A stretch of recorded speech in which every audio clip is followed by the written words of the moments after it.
From outdoor shades for relaxing in the yard to blackout shades that help your newborn and your family get a good night's sleep, Blinds.com is grateful to be part of your home. To say thanks, we're inviting you to our Friends and Family sale with up to 45% off site-wide, plus doorbusters. Ordering custom window treatments online doesn't have to mean sacrificing style or service. Shop the latest styles of curtains, shades, shutters, and more. Need help making a selection? Blinds.com's design experts are always available for free consultations. Need help with measuring or installing? We've got you covered there too. Plus, there's no hidden fees or misleading quotes, and no showrooms or retail markups. See for yourself why Blinds.com is the #1 online retailer of custom window treatments. Shop our Blinds.com Friends and Family sale now through October 12th for up to 45% off everything, plus doorbusters. Save up to 45% site-wide at Blinds.com. Blinds.com. Rules and restrictions may apply.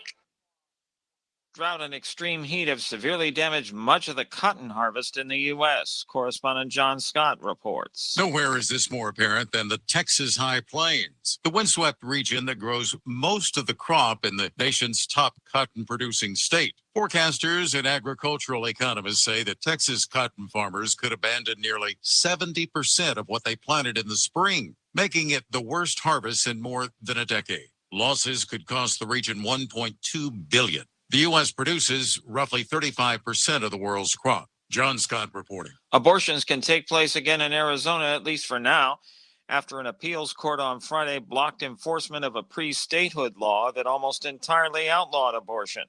The 3-judge panel of the Arizona Court of Appeals agreed with Planned Parenthood. News and analysis at townhall.com. I'm Keith Peters reporting.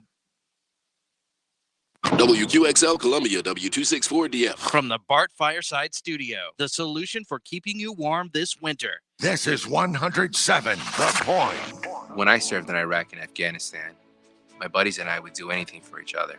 That's important whether you're in a firefight or fighting to regain your life. When I came home injured, there are people I can count on, like DAV. DAV, Disabled American Veterans, stands behind America's veterans to make their transition back home easier with free services and help getting the benefits they've earned. Help us fulfill the promise to our men and women who served. Go to DAV.org to learn more. Please press button now. No, that number's bigger than the one I said.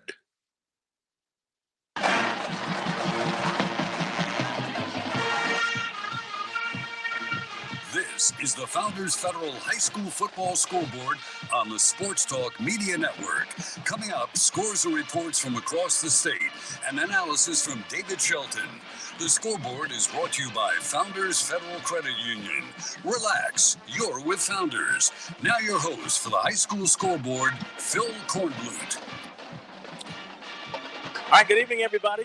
Welcome into the High School Football Scoreboard here on the Sports Talk Media Network as we come to you from up in Kentucky tonight as we're here for the South Carolina-Kentucky game tomorrow night.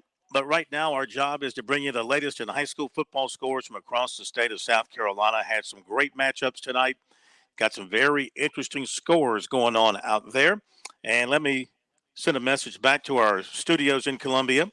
JP, I'm getting that delayed audio again, so if you'll adjust the board appropriately. There we go. Thank you very much. That was driving me nuts there for a second. So we're good to go. Yeah, lots of big games tonight, as we talked about on Sports Talk earlier this evening with David Shelton, who'll be joining us a little bit later on. Some really good matchups. A few games that David pointed out were games that are kind of show-me games. Teams with good records playing more established teams with good records. And it's kind of a show-me night for those teams. Are you really as good as your record indicates? So we'll check out the scoreboard and see what we've got in to this point. We'll get several reports from folks around the state tonight and may even dial up a few coaches as well. So the scores that we have in on the scoreboard at this point in the upstate. Abbeville defeats Chesney 49-0. Greenville over Berea 85-0. Wow, that's some score there. 85-0. Now Greenville's very, very good. wonder if they used a running clock or anything in the second half. Northwestern, Indian Land. That was one of those games we talked about with David, a show-me game for Indian Land. Really good record, playing a really good team. Show me what you got. Didn't have it. Northwestern 55, Indian Land 7. South Point, a hard-earned 10-2 win over Lancaster. Riverside knocks off Lawrence 17-14. Dorman with a tight win over Malden tonight. Not much offense here. Cavaliers eke it out 13-12. Strom Thurmond. Whoa, great win for Strom Thurmond tonight in a tight one with Saluda. 6-3. Final score there. The Rebels get the victory. St. Joseph's big over Dixie, 58-7. Christ Church shuts out Ware Shoals, 36-0. And it was Whitmire edging McBee. Final score there, 24-22. We'll give you more scores in just a moment, but we've got a hot call already into us tonight here on the high school football scoreboard. Hot call means one thing and one thing only, and that's Billy Baker joining us from his location tonight. He was at a Skeeza game, a top-flight Skeeza game, at least on paper. A couple of undefeated teams going at it in the Skeeza ranks. It was a matchup of, let's see here. It was, I thought versus King.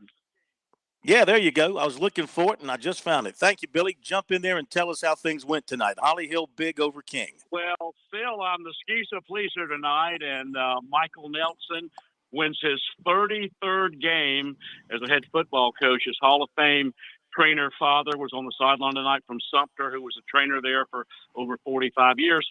A month ago, we want to give a shout-out to Coach Nelson and his wife. He had twin babies a month ago, wow. September 8th, Addie and Brady, a boy and a girl.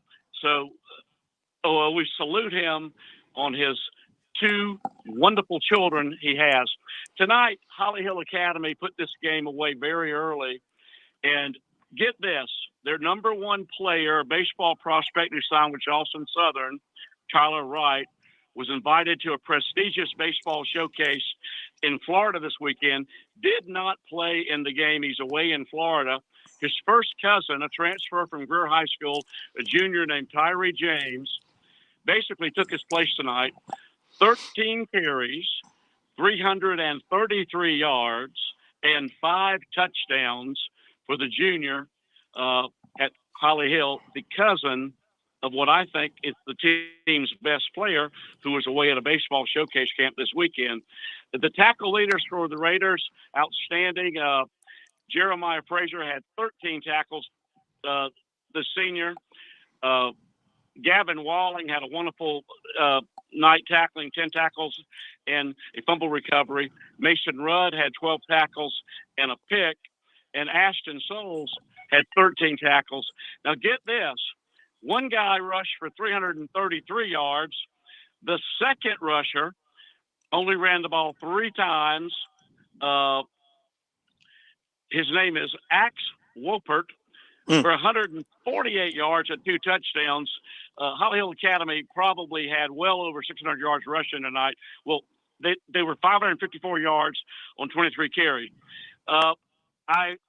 I'll now turn things over to a proud new father of 2 beautiful twins, Michael Nelson, a Sumter High graduate, winning his 33rd game tonight. And with no apologies to nobody in 8-man, I truly believe Holly Hill Academy is probably going to win the 8-man state title.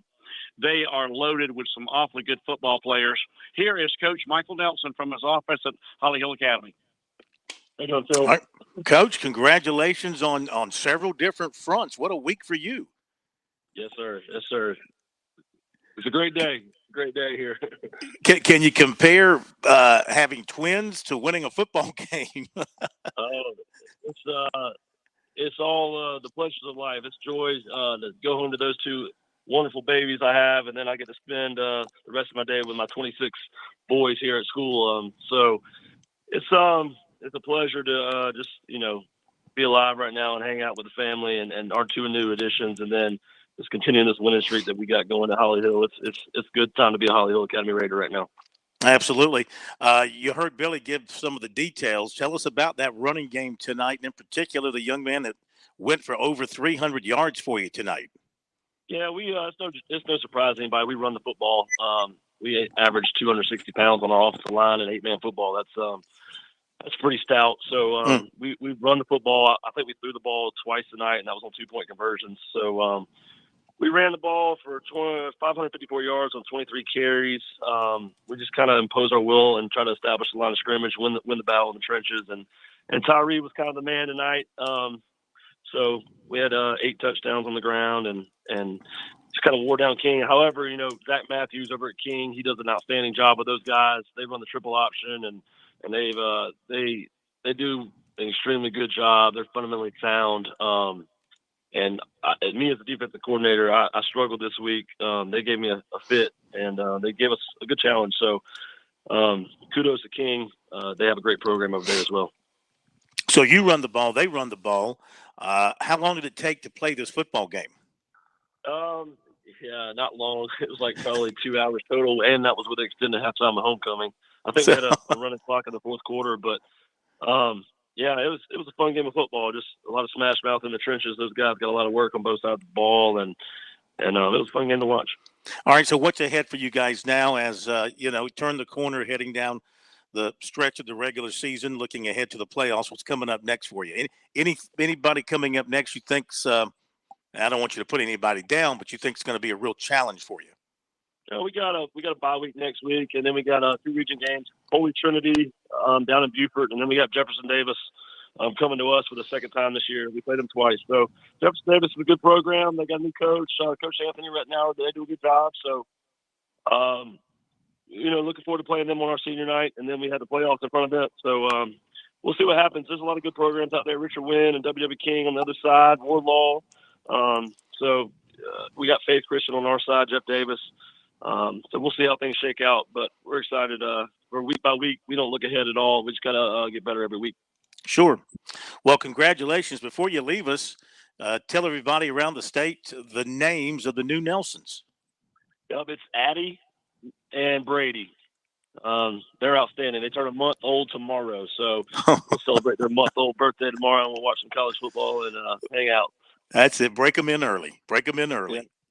Big Coach, shout out to my wife, Carly. She has held it down at the house, and then I could not do what I do without her. So big shout out to my wife, Carly.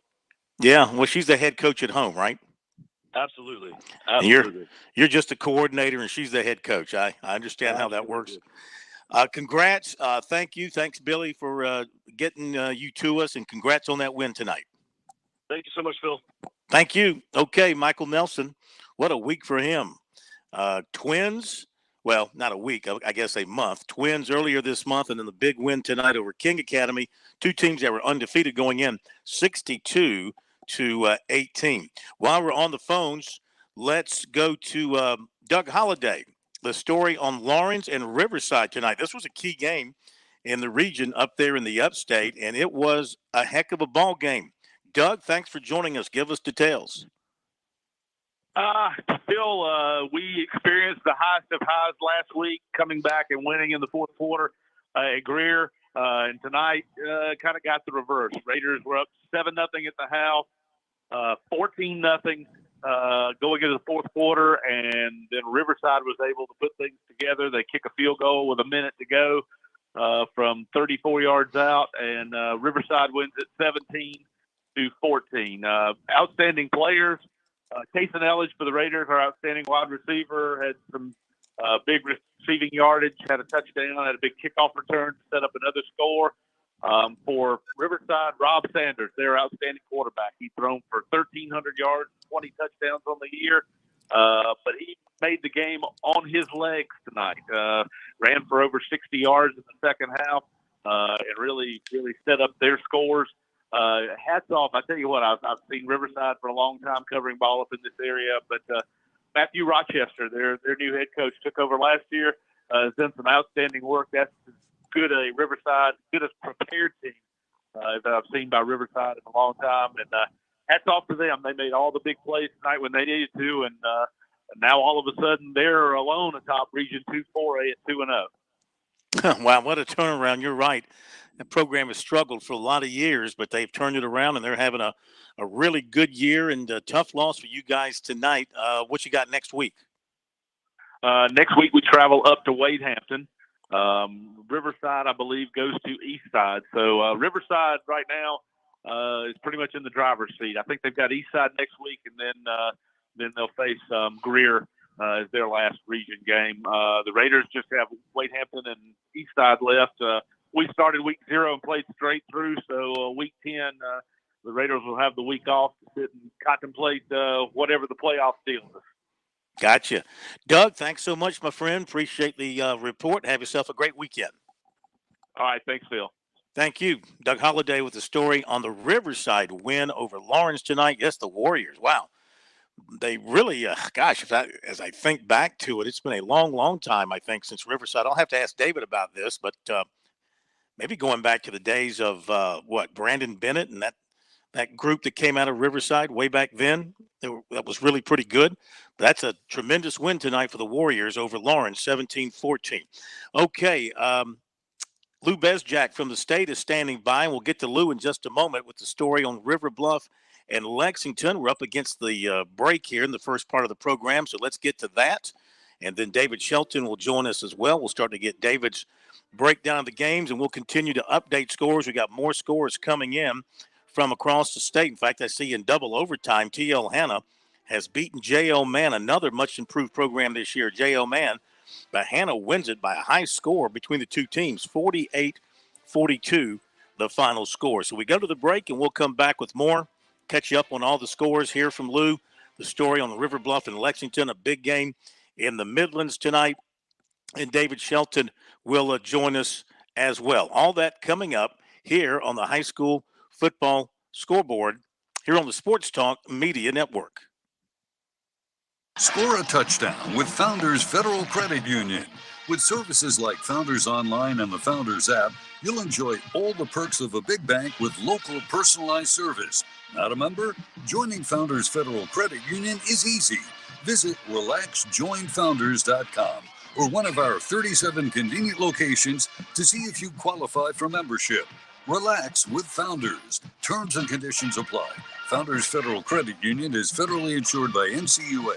Hi, I'm State Treasurer Curtis Loftus, and I've got a great gift idea that requires zero shopping, the gift of college savings. Future Scholar, South Carolina's 529 college savings plan makes it easy. Grandparents, friends, and family can all contribute to a Future Scholar account and know that they're providing a gift that will last a lifetime. If you're looking for the perfect gift this holiday season, look no further. Learn more about the smart, easy way to save and give this holiday season at futurescholar.com.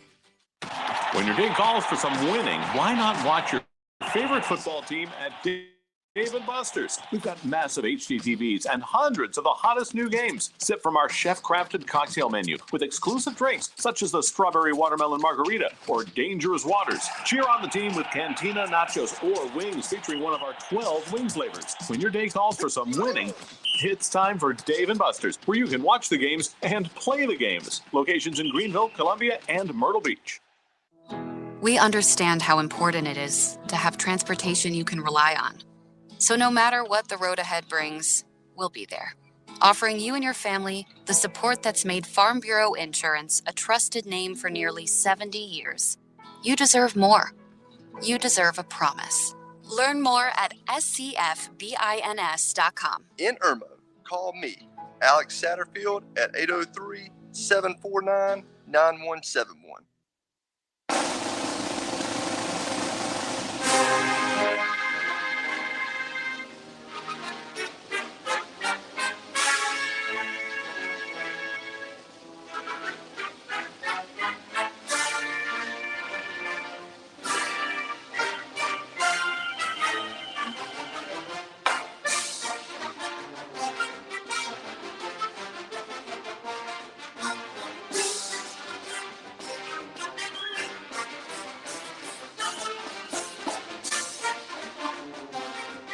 Okay, we're back on the High School Football Scoreboard here on the Sports Talk Media Network.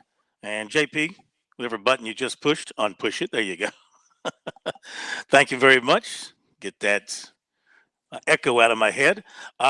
Lou Bezjak from the state newspaper joining us now. He was at big game in the Columbia area, and it was River Bluff and Lexington, two teams with very good records going in, at least on paper. Looked like it might be a pretty good ball game. Let's go to Lou and get the details on this one.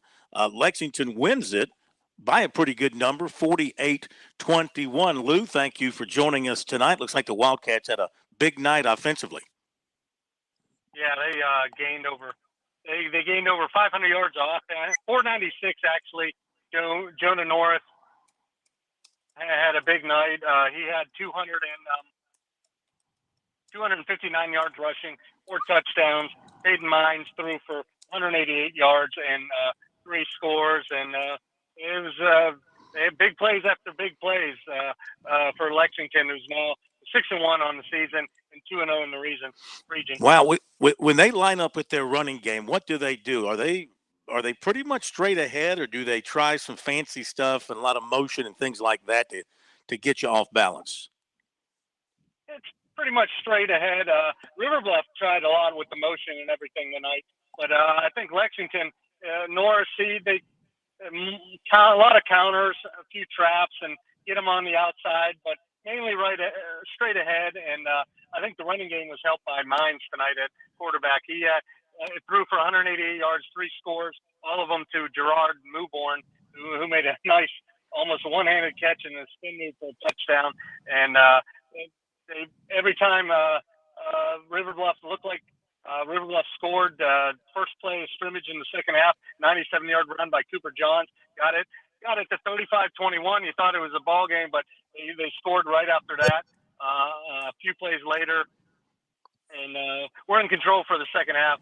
Cooper Johns, another big game though for River Bluff, 255 yards rushing, 2 touchdowns.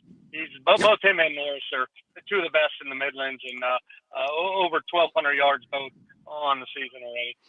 Wow, that's some showdown right there. That's like Walter Payton going up against Gale Sayers. I mean, both of these guys can carry the mail, and I guess their both offensive lines must have done a great job. Yeah, they're both physical. Both teams are kind of mirror images of each other, and both had the running games going. I think the experience at quarterback kind of helped Lexington. Mines is a junior. This is his second game against River Bluff. Parker Murray is a freshman, sophomore, but his first game against Lexington. And they rattled him a little bit. He was picked off twice and put some pressure on him, and we're able to do that with a bigger lead. So, but definitely, it was a great atmosphere, great crowd. It was packed, and always a fun game when these two teams play each other. Absolutely. Big rivalry game there. Got a bunch of those in that part of the Midlands. Okay, Lou, thank you, my friend. Have a great weekend. We'll talk to you next week. Thanks, Phil. Thank you so much. Lou Bezjak from the state newspaper, thestate.com. Go Gamecocks, all that kind of good stuff. Does a fantastic job covering high school sports in the state. And what a performance there on the ground by Lexington and Jonah Norris, 259 rushing yards. We go to Alex Smith from Dorman and Malden tonight. Now, Dorman's having a great year. Malden has been struggling, yet this was a 1-point difference. The Cavaliers win at 13-12. Alex, welcome in, sir. Tell us how the Cavaliers pull this one out. Yeah, thanks, Phil. Appreciate you having me on. First thing I have to do is give my hats off to the Malden coaching staff and players. It was their homecoming tonight. They came out with a great game plan and executed it to near perfection against Dorman tonight. They led 12-0 at halftime. Dorman's coaching staff made some adjustments in the second half, finally got the running game going. Dorman averages about 280 yards rushing a night. They had 30 yards at halftime. Malden was playing great. They were in the backfield all night. But Dorman then finally kind of found its footing in the second half. It wasn't easy tonight for the Cavaliers. They had to come from behind all night. They finally put together some scoring drives in the third quarter. They were held to a couple of field goals and then broke off about a 35-yard touchdown run in the fourth quarter to come away with a 1-point win. But hats off to the Malden Mavericks. They did not look like a one-win football team tonight. Dorman did not play their best game of the season. I think that's fairly obvious to anybody. But really a credit to Malden for the way that they played tonight with so much heart and some great execution as well. Yeah, but you know what? I mean, if you're going to have that special year, you're going to have to win some close games. You're going to have to get a break here or there. You've got to pull some things out of the fire. I think this goes in that category for Dorman. Yeah, I think you're exactly right. Every championship team finds a way to win when they don't have their best stuff, and that's what Dorman did tonight. And you know, Dorman's been very dominant throughout the season up to this point. Tonight was the first time they really faced some adversity in the second half. And special teams, a big part for Dorman tonight. Kicker, punter Mitchell Powell was outstanding. He hit a couple of field goals. He also pinballed it deep on a late kickoff inside their own 10-yard line that Dorman was able to stop them late in the fourth quarter that ended up kind of sealing the game. So it was special teams tonight for Dorman was really the one that was great. The offense and defense both had their struggles, but they got just enough done to come away with a 1-point win. All right, what's next?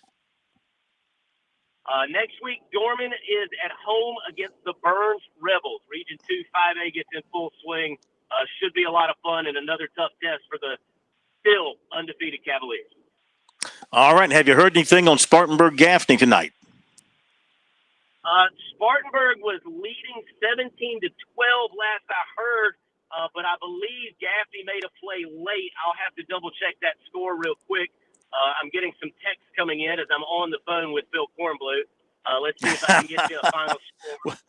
I hope you're not driving. Yeah, I'm driving down 85, so I'm not going to look at my phone. But I believe Gaffney made a play late and took the lead, and I'll see if that's gone final. Okay, man. We'll find it. You just be safe going home. Appreciate the update, and great job as always.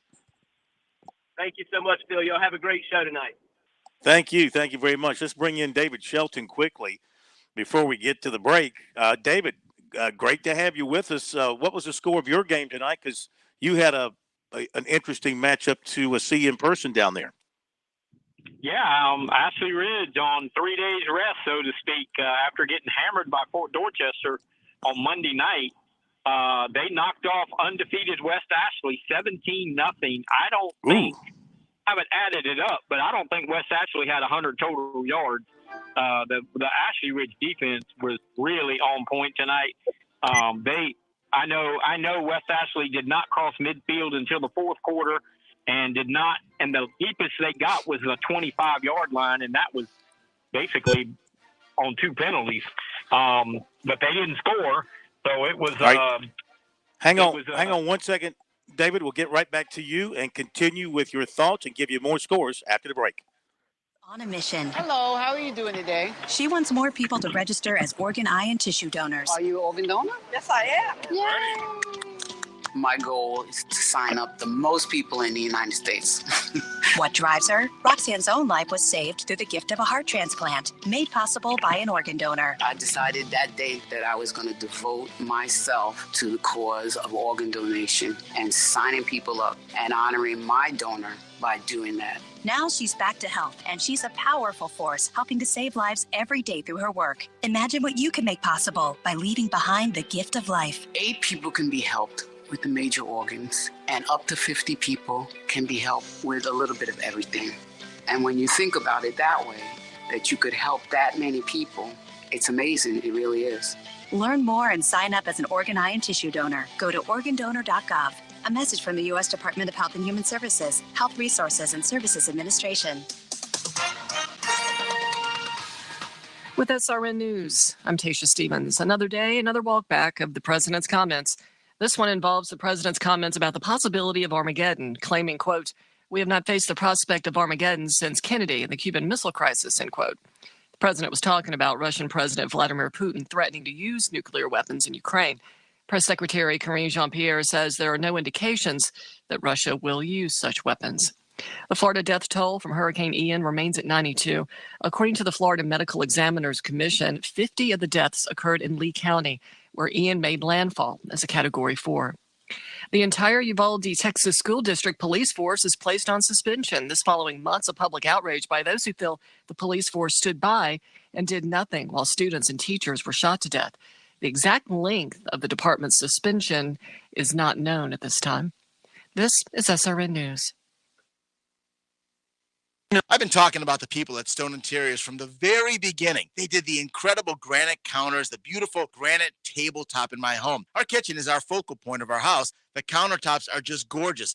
When I talk about a local company with tremendous ethics, great workmanship, someone who sees a project through from start to finish, I'm describing Stone Interiors. So have you thought about some granite or marble countertops? What about a backsplash in your kitchen? You want to retile that bathroom? Did you know you can actually go online to stoneinteriors.com, go through their visualizer software, and design your whole kitchen, your whole bathroom project? It is so cool. If that's not for you and you want to visit their showroom, they'd love to have you come out and visit at Stone Interiors, or they can even come to you when it's convenient. For more than 20 years, Stone Interiors has done this thing the right way. Call them, 461-8950 to make an appointment, or visit them at stoneinteriors.com. That's 461-8950 or stoneinteriors.com. Have you fallen behind on your taxes and might be facing IRS penalties? Have wage garnishments, levies, or liens? Have unfiled tax returns? You want someone local and qualified. Don't fall for those national spots. Meet with me, Teresa, at Capital City Professional Services, and let me help you through your tax maze. I can help with all your tax resolution issues. There are options to get you back on track. Call Capital City Professional Services, 400-8683. That's 400-8683. Fran Halloran here. Now listen closely to what I'm about to say. I'm a business owner, and many of you listening right now, you're business owners as well. The first rule in owning a business is this: don't waste money. I see business owners waste their marketing dollars all the time. Not me. I figured out a long time ago, 8 years ago to be exact, that spending my marketing dollars at the point was not only intentional, but extremely profitable as well. If you're a small business owner, you owe it to yourself to sit down with Kevin Cohen and ask him to create a custom marketing plan for your business. He's looking for folks just like you who believe in local to partner with him in 2022 and beyond. Trust me when I tell you, partnering with The Point works. You will see results and your marketing budget will no longer be wasted. Give Kev a call at 803-563-8558 and tell him the Money Coach sent you. There's hundreds of fun and simple things you and your family can do to live a healthier lifestyle. Here's 20 of them. Walk to work, walk the dog, have the dog walk you, take a hike, take a bike, skate, dance, hop, jump, do the Humpty Hump, skip seconds, skip dessert, skip to my lube, don't skip breakfast, drink H2O, lower your sodium, raise the roof, shake your booty, stock up on vegetables, and don't forget to eat them. Search We Can online to find more ways you and your family can get healthy together. A message from the Ad Council, HHS, and NIH's We Can program.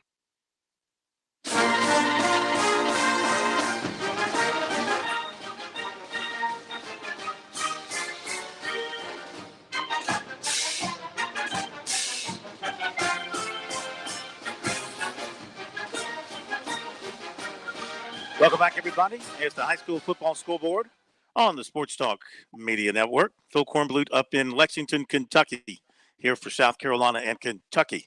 Coming up tomorrow night, David Shelton along with us to break things down. And we'll be taking more of your phone calls coming up in just a little bit and get some more reports out to you and get some more scores out to you as well. And JP need to make that adjustment once again. Still getting that. There you go. Thank you very much. Yeah, we're getting a little bit of a feedback for some reason, and JP and I are trying to figure it out, but we've got it working well enough now so that we can continue. Got a bunch of new scores in, so we'll go over everything in just a moment. We're told that Spartanburg and Gaffney, they are in overtime, and that score I think was 20-20. They're playing in overtime over at the reservation, so we'll get you a final score on that as quickly as we can, as soon as it comes in. In the meantime, let's go to Matt Smith. Smitty filling in for Chris Bergen tonight as the play-by-play voice for Socastee High School, the Braves, and St. James. Now, I saw an in-progress score, and this looked like a very good game. Smitty, fill us in on how it turned out between the Braves and the Sharks down there. It turned out better than good. It may have been the game of the night. And for Socastee fans who have dealt with so much this season, They dealt with a heartbreaking 17-14 last-minute loss in the battle for 707, and it was an incredible game. Saxby opened up the ball game with an 80-yard drive. Kadir Scott went in on fourth down from the 10-yard line, faced a fourth down, scrambled for a touchdown. That was the only touchdown Saxby would score for the next 2.5 quarters. It would get into the fourth quarter before Kadir Scott did it again, facing fourth down and long from outside the 40-yard line. He did the same trick.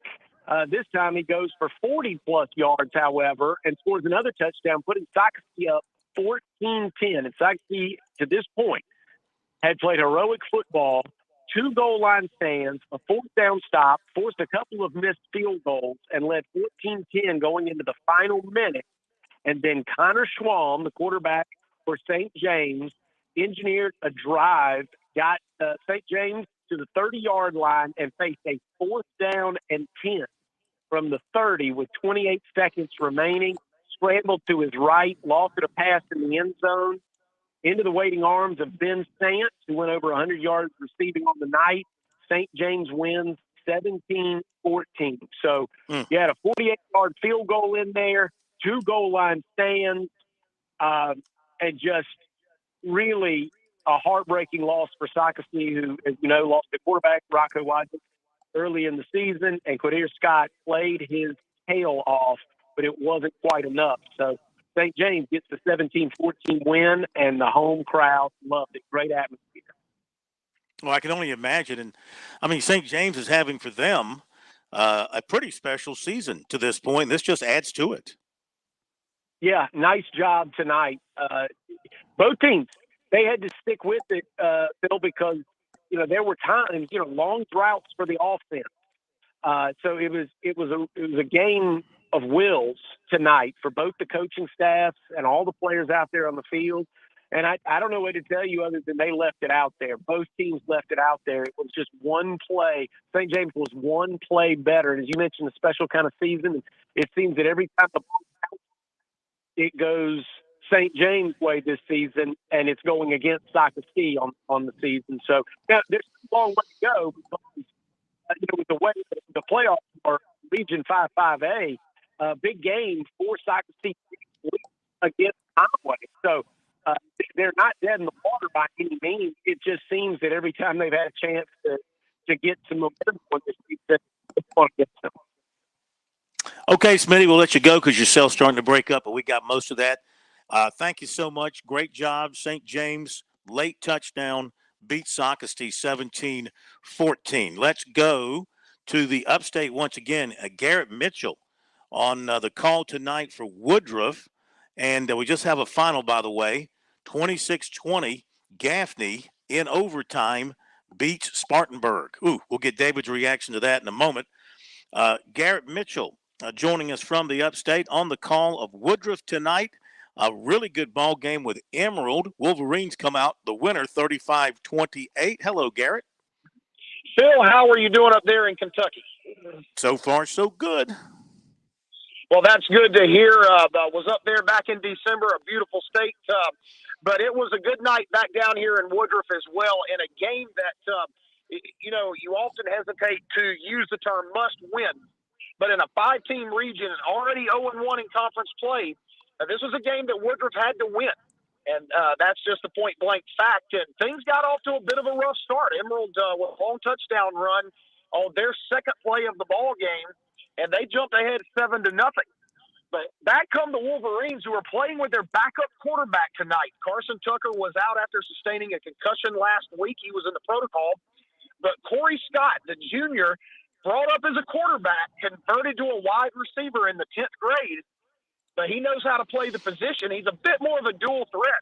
And he engineered consecutive scoring drives for the Wolverines, who led 14-7 after one. Emerald tied the game midway through the second quarter.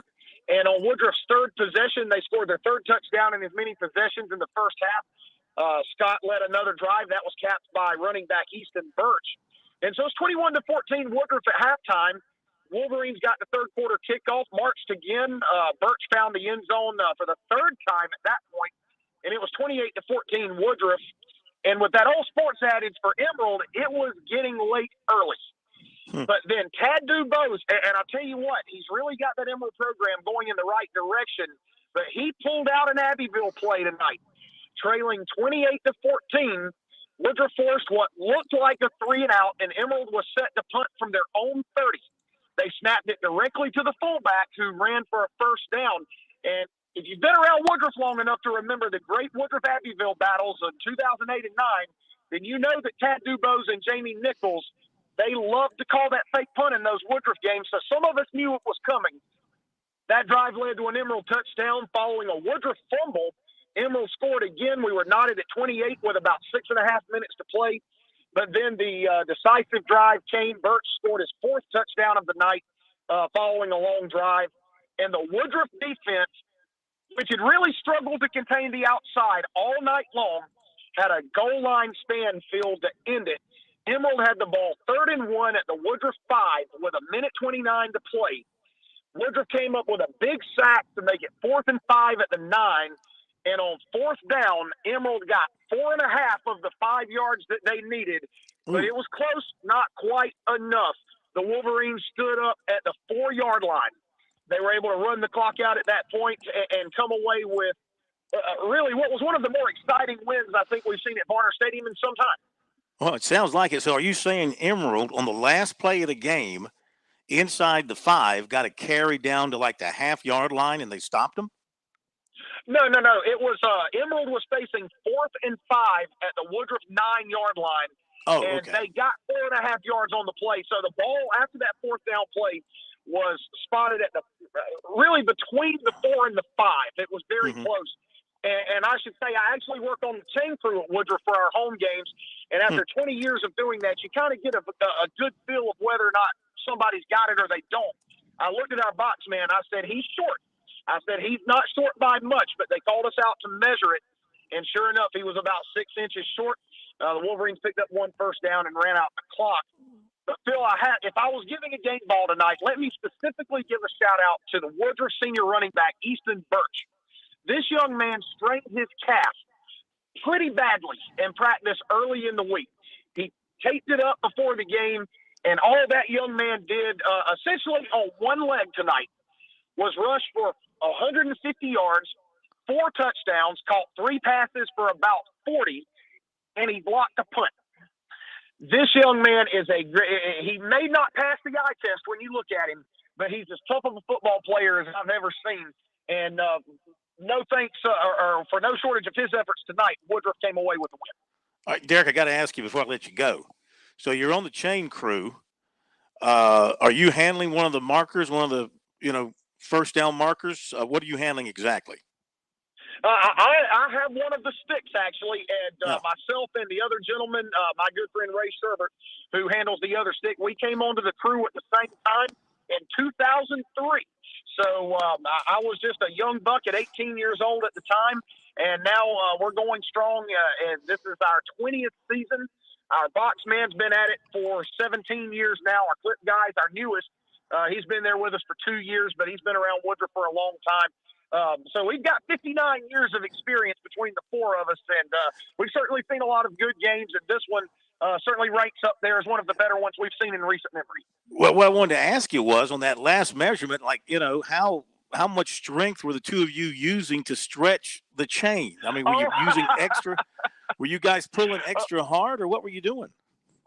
Well, Phil, I tell you what, I can't claim we did that. Our athletic director, he's so good to us. He got us a brand new set of chains this year. So they were the regulation 10 yards. But while I'm at it, I've got to congratulate Emerald on a game well played. And again, Tad Dubose is a heck of a coach. You've got to be if you coach with Jamie Nichols over at Abbeville for as long as he has. And he's really got that Emerald program on the right trajectory, and you give him another year or two, they're going to be something, pretty tough to deal with, and a class act. He's got good players, good coaches, and, sometimes you don't know exactly what you're going to get with some teams on the sideline. at Emerald is about as good as they come, and I wish them nothing but success. Garrett, thank you very much, man. We appreciate it. Great job, and congrats to the Wolverines on a big win tonight. We'll talk to you next week. Sounds good. A big one coming up against the Clinton Red Devils. I tell you what, it's a tall mountain to climb, and there's no doubt about that. But it's one of the oldest and most storied rivalries in the state of South Carolina, and sometimes, just maybe, you can throw records out of the window. These two teams are always locked in a tremendous battle when they play one another, and for such a short trip, it's only 20 minutes between the two. I can hardly wait to get down to Clinton. Yeah, that's going to be a good one. Thank you very much, Garrett. We appreciate it. Okay, Woodruff with the win tonight. Let's run to the break, and then we'll bring David Shelton back in, and we'll start going over all these scores that we've got in from across the state. We've got much of our scoreboard already filled up. A little bit easier this time of the year when it's just region games that you got going on, so don't have to chase a bunch of scores all over the place. So we'll get all that to you, and David Shelton coming up after the break.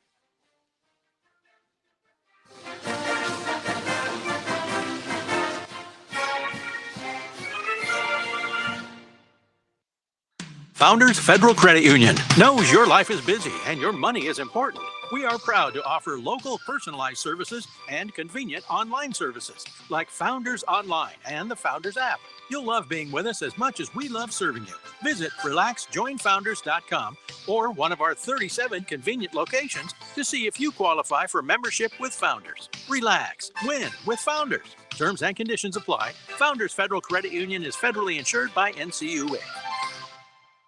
Hi, I'm State Treasurer Curtis Loftus, and I've got a great gift idea that requires zero shopping, the gift of college savings. Future Scholar, South Carolina's 529 college savings plan makes it easy. Grandparents, friends, and family can all contribute to a Future Scholar account and know that they're providing a gift that will last a lifetime. If you're looking for the perfect gift this holiday season, look no further. Learn more about the smart, easy way to save and give this holiday season at futurescholar.com. South Carolina's taste buds have spoken, and they're asking for beef. There are more than 7,800 farms raising cattle from pasture to plate in the Palmetto State. So whether it's steaks on the grill before the big game, sirloin medallions plated for date night, or burgers with a family, make sure beef is a part of your playbook this football season. Smoked, grilled, and slow roasted. Find the best way to enjoy your beef at scattle.org. Beef. It's what's for dinner in South Carolina. Funded by the South Carolina Beef Council, part of the Beef Checkoff Program. In Columbia, South Carolina, game days are our specialty. Whether you're watching the game from inside the stadium or from the big screen at your favorite local spot, the energy remains the same. Craft the perfect fall Saturday in a city where there is plenty of action on and off the field. From tubing and kayaking to Soda City to rooftop restaurants and plenty barbecue. We're ready when you are. Plan your weekend at experiencecolumbiasc.com.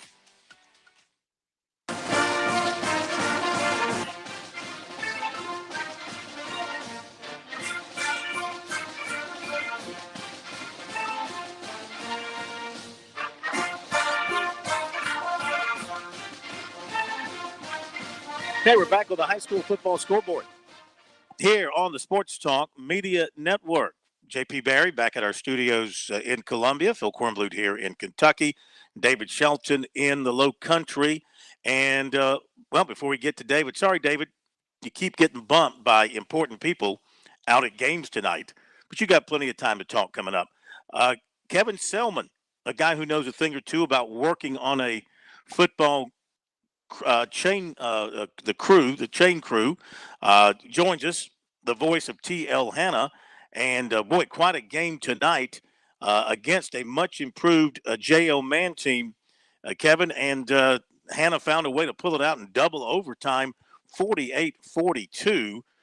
Give us an overview of how this game played out. Yeah, quite an exciting night from Jim Frazier Field here at T.L. Hanna High School for the Yellow Jackets. A game that pretty much, and like you said, this is not your father's J.L. Man team. They're much improved, coming into the season with 5 wins already, coming into the game tonight. And with just a game that went back and forth all night, J.L. Man actually led 28-14 going into the fourth quarter. and the Jackets mounted a comeback, a late comeback to send it into overtime, where they were able to pull it out 48-42. But the Yellow Jackets, we talked about it many times, phone booth football, that wing T.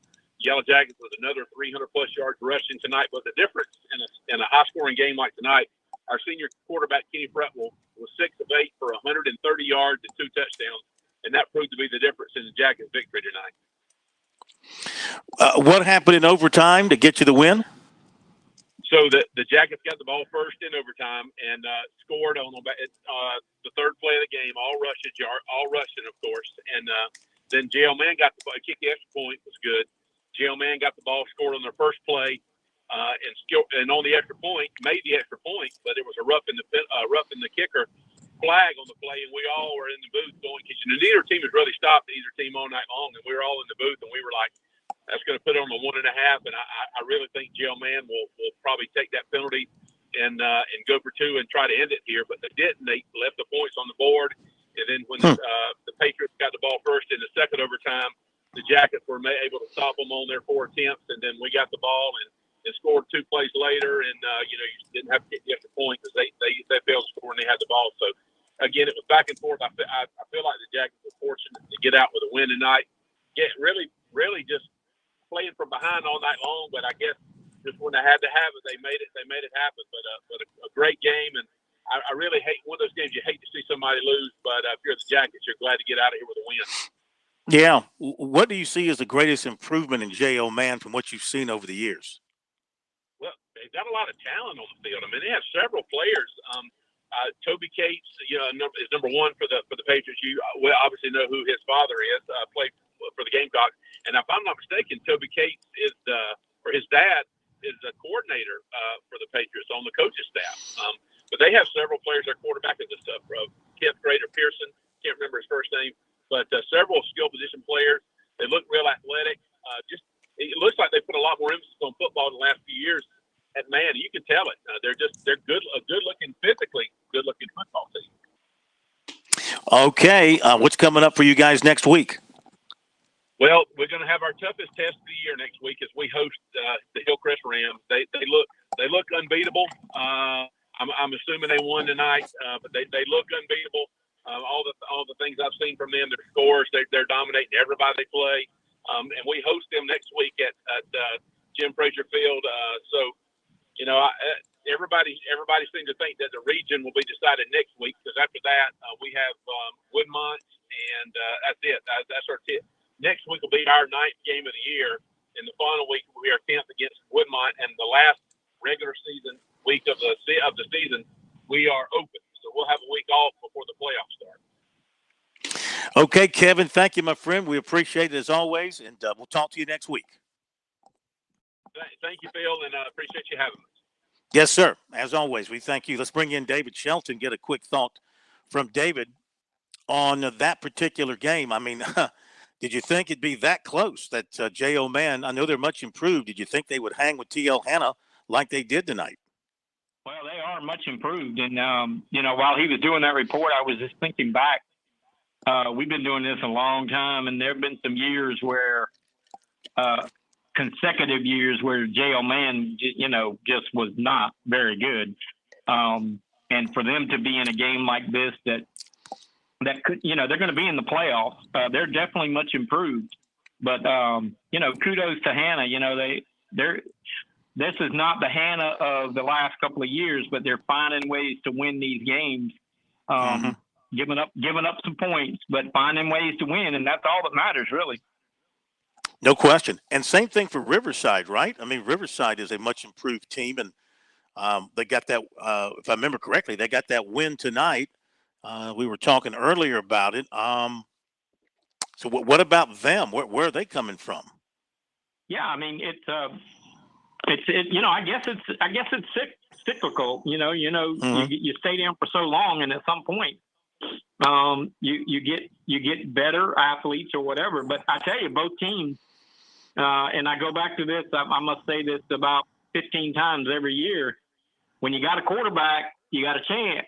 And both those schools have quarterbacks, and you just look at all the really competitive teams around the state. it starts at quarterback. They might have good defenses, or I guess even a school like Lexington, where we heard what that young man's doing over there with the rushing game. But I mean, you heard Lou Bezak say Taden Mines, the quarterback, was huge tonight. Yeah, you gotta have a trigger man, and Riverside, J.O. Man, some of those schools that are making a little comeback, they have quarterbacks. All right, David, let's start going through the scores, then we'll hit the break and do more scores, and then let you kind of analyze some of the top results of the night. So in the upstate tonight, we've got Broome 49, Blue Ridge 28, Burns beat Boiling Springs 30-7, Catawba Ridge 59, York 21, Abbeville 49, Chesney nothing, Greer 55, Eastside 7. In overtime, Spartanburg 26, Gaffney 20. We'll dive into that. Isn't that the other way around? It was Gaffney winning that ball game. Am I right, JP? I thought we had Gaffney. Yeah, it was Gaffney. Okay, it's on the sheet wrong, but I'll change that. That's quite all right. Gaffney. I don't want the people of Gaffney hunting you down. All right. So 26-20 in overtime, Gaffney over Spartanburg. Now, JP, when you were playing center for Spartanburg, how'd you do against Gaffney in your career? We'll leave it at that. Gaffney 26, Spartanburg 20 in overtime. How about this one? Greenville 85, Berea nothing. Think about that. Greenwood 47, Easley 41, Hillcrest 63, Woodmont 20. It was Northwestern 55, Indianland 7, South Point 10, Lancaster 2. Landrum 45, 96-31, Riverside 17, Lawrence 14, Dorman 13, Malden 12, Blythewood 40, Nation Ford 0, Belton Honeypath 63, Palmetto 10, Seneca 58, Pendleton 14, Powdersville 55, Fountain Inn 14, Rock Hill 35, Fort Mill 28. Strom Thurmond beat Saluda 6-3. St. Joseph's 58, Dixie 7.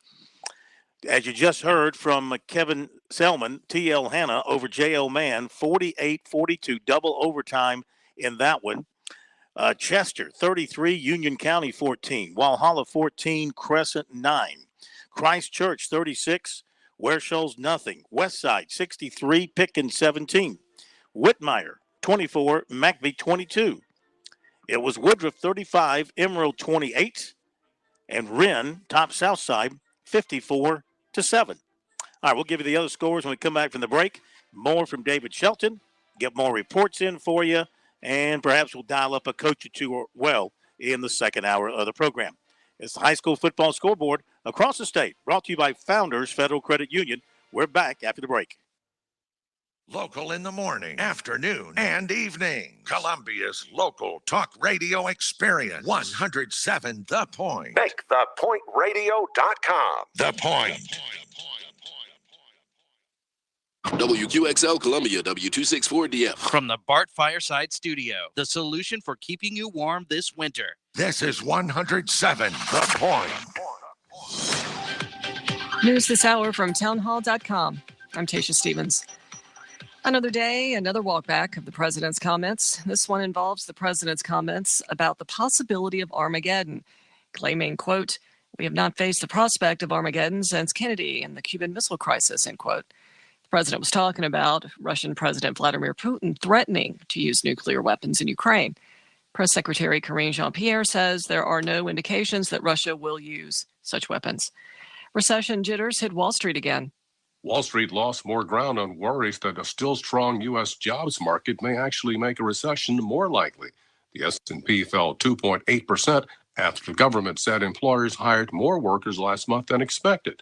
The Dow and the Nasdaq also fell sharply and Treasury yields rose. Markets are worried the Federal Reserve could see the jobs report as proof the economy hasn't slowed enough yet to get inflation under control. That could clear the way for continued aggressive hikes to interest rates, something that risks causing a recession if done too severely. I'm Norman Hall. Uvalde, Texas school leaders suspend the entire campus police force 4 months after the Robb Elementary School shooting.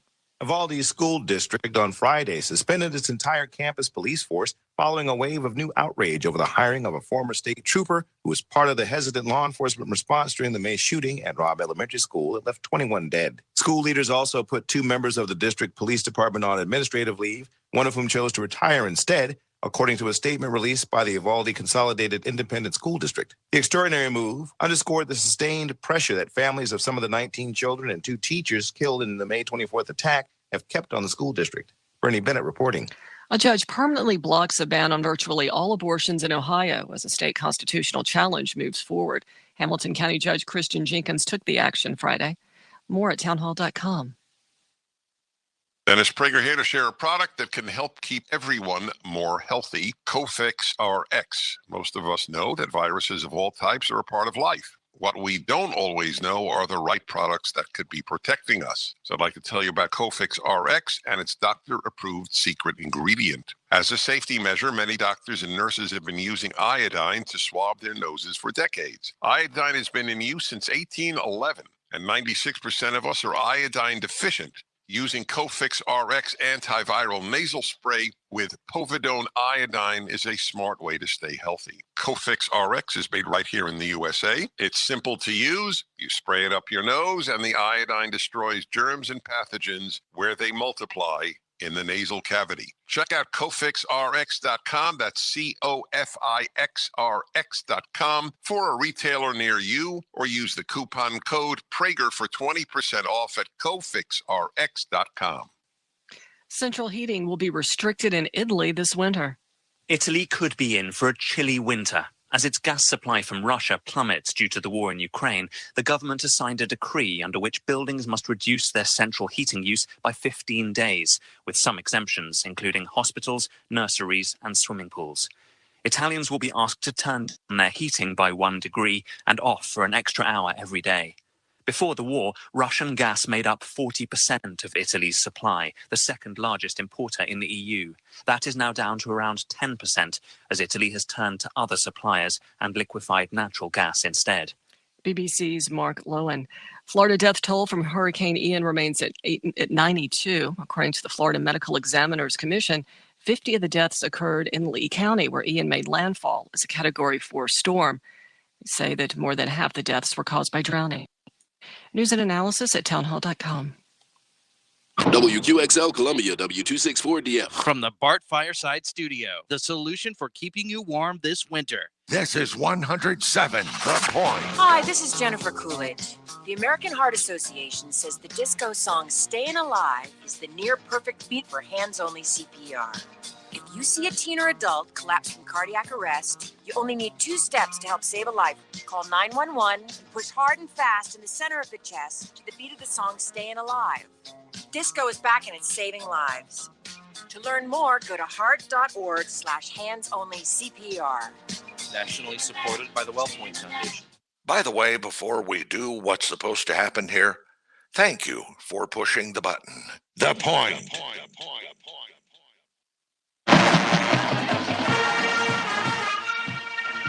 This is the Founders Federal High School Football Scoreboard on the Sports Talk Media Network. Coming up, scores and reports from across the state and analysis from David Shelton. The Scoreboard is brought to you by Founders Federal Credit Union. Relax, you're with Founders. Now your host for the High School Scoreboard, Phil Kornblut. Okay, welcome back into the High School Football Scoreboard, everybody, here on the Sports Talk Media Network on this Friday night when we have actual football games, unlike last Friday night when we didn't, and we had nothing to do but review games from Wednesday, Thursday, and look ahead to what was left to be played on Monday. In fact, the big game on that Monday, Greenville High put a number on Westside, and then tonight Greenville High goes out and puts 80 points on the board, 85 points on the board. So what a week of offense for that team with the Red Raiders. Now they're starting to really hit their stride, and they're going to be trouble when we get to the playoffs. One more score in from the upstate, and then we'll move on through the state. Travelers Rest beat Carolina 35-3, and we're looking to get just a couple of other final scores in to have the upstate board complete for you. We'll keep working on that as we go over these other scores around the state. Let's go to the Midlands and run through these scores. AC Flora beat Richland Northeast. We talked about this last week with Richland Northeast coming off its big win over Irma. Knew they were going to play AC Flora this week. Flora just too good. 35-18. Silver Bluff 29, Batesburg Leesville 14, Bamberg Earhart 44, Branchville nothing, Brooklyn Casey 14, Lower Richland 7, C.A. Johnson 62, Great Falls 26, Calhoun County 42, Denmark Oler 7, Dutch Fork 52, White Knoll nothing. Okay, David, that was one of the show me games we talked about on Sports Talk, and Dutch Fork is Dutch Fork. Yep. The show me is a perfect way to describe it. White Knoll's a team that only had one loss. Dutch Fork's got all kind of problems at quarterback, but like I said on Sports Talk, they got a defense, and they go out and pitch a shutout tonight. Yeah, they must have found something at quarterback. We'll get some details later. Wade Hampton of Hampton 30, Edisto 7. In overtime, Ridgeview beat Irmo 40-37. Huge win there for the Blazers. Keenan 50, Columbia 6. Lexington over River Bluff 48-21. Westwood 18, Lugoff Elgin 14. Newberry 42, Mid Carolina 14. Midland Valley 38, Airport 19. North Augusta 49, Aiken 7. Orangeburg Wilkinson gets a win tonight over Dreer 28-26. Fox Creek 28, Pelion 21, Rich Spring Monetta 21, Blackville Hilda 6, Clover over Spring Valley 45-15. PD Grand Strand. And stay tuned for a score we're going to give you in just a minute, but not yet. In overtime, Carolina Forest 28, Conway 27. Carver's Bay 62, Hemingway nothing. Sherraw beat Central 26-19. Andrew Jackson 65, Chesterfield 14. Camden 51, Darlington nothing. Dillon 55, Ainer 6. Manning 49, Georgetown 8. David, how about this score? Hartsville 82, Myrtle Beach 42. Oh my God. I'm sorry. What? I don't know. Every time those two teams play, there's like 100 points. It's like nobody brings a defense. It's like playing flag football or something. Mm-hmm. Well, Hartsville obviously had the misdirection going tonight. And this is, I guess, further indication of the struggles of Myrtle Beach this year. This is just not a typical Myrtle Beach team. They just don't have the talent they've had in recent years. They've really struggled on defense. They've had their moment, but that's a tough region. What South Florence did tonight, and West Florence, and now Hartsville hanging 82 on them. That's a tough daggum region. Yeah, we'll get to those other scores in a moment. Johnsonville beat Scotts Branch 62-26. Lakewood over Lake City 15-6. Lamar 34, Green Sea Floyd's 19. Marion 44, Kingstree 32. Andrews over Mullins 50-0. You mentioned West Florence. They beat North Myrtle Beach 41-17. You mentioned South Florence. So, David, I think this was another show-me game for Wilson, and we thought this was going to be a competitive type ball game. But this game was it 50? I think it was 56-0 at the half, and the Bruins win it 63-0 over Wilson. It might have been 63-0 at the half. It was a lot. Yeah. When we talked about Wilson, I wasn't sure that they would be competitive, but we needed to find out. Mm-hmm. We needed to see how they would react. And I think Lenore Sellers, the quarterback, I saw on Twitter like over 400 yards in the first half. Yeah. So they must have they're really good, though. South Florence people better really start paying attention to those guys. They are really, I've seen them in person, and they're really good. But where else do they stand out besides, we hear so much about Sellers, but obviously he's got good people around him. Where else are they strong? Yeah, their receivers are really good. His little brother is a sophomore, Jaden. He's a great player. Evan Singletary is a great receiver. They're very aggressive and physical on defense. They're very good on the back end on defense. Their secondary is pretty solid. their offensive line, they do what they have to do to give Sellers room to operate, and their receivers catch the ball. I mean, they're just a very dynamic team. Mm-hmm. Okay, big win for South Florence tonight. Rival, of course, in Wilson, and that South and West game is going to be. That might be the game of the year. That might be the equal of like the old Rock Hill Northwestern, Gaffney Spartanburg, anything with Burns back in the day. That's going to be one of those type of games, wouldn't you think? Oh yeah, there won't be many tickets available for that one. All right, let's see. St. James beat Socastee 17-14. Loris over Walkamaw. Final score there was 28-10. And okay, JP, you're playing with me here. Put the Hanapampa. Okay, thank you. Latta beats Hanapampico, David. How about this? 31-28. That's a good win for Latta because Hanapampico's a pretty good team. Yeah, they are. Bouncing back from the loss last week. So, hey, they're hanging in there. Hanging in there this year. Let's go to the Low Country. It's Ashley Ridge over West Ashley, 17-0. Allendale Fairfax, 44. Bethune-Bowman, 20. Lucy Beckham beat Bluffton, 22-14. Cane Bay, 22. Stratford, 17. Hilton Head, 19. Colleton County, nothing. Last night, Hanahan beat North Charleston, 37-6. Woodland topped Ridgeland Hardyville, 54-12. Somerville, a 43-6 winner over Stall. Wando shuts out Berkeley, 11-0. And Estill tops Wellbranch, 28-7. In Skeeza, we've got Ben Lippin, 58. Trinity Collegiate, 22. Lee Academy, 24. Calhoun Academy, 6. Heathwood Hall, 43. Camden Military, nothing. Hammond, 49. Cardinal Newman, nothing. Colleton Prep, 25. Bethesda Academy, 14. The Kings Academy, 23. Dillon Christian, 22. Florence Christian, 28. Pinewood Prep, 6. Holly Hill Academy, 62. King Academy, 18. Holy Trinity, 34. Newberry Academy, nothing. Thomas Sumter, 15. Palmetto Christian, 14. Patrick Henry, 44. Dorchester Academy, 12. And PD Academy beat Wilson Hall, 35-31.